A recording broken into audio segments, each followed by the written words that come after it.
E goditi të paktën 40 herë me 4 thika, çfarë tregoi ekspertiza mjeko-ligjore në vrasjen e 44 vjeçares shqiptare në Selanik.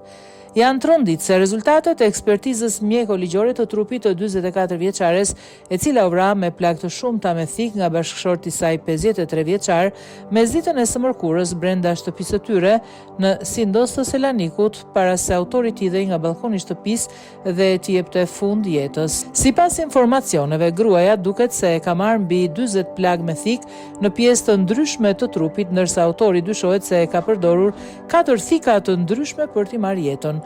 Thika kishte gjurmë gjaku mbi to dhe u sekuestrua nga policia.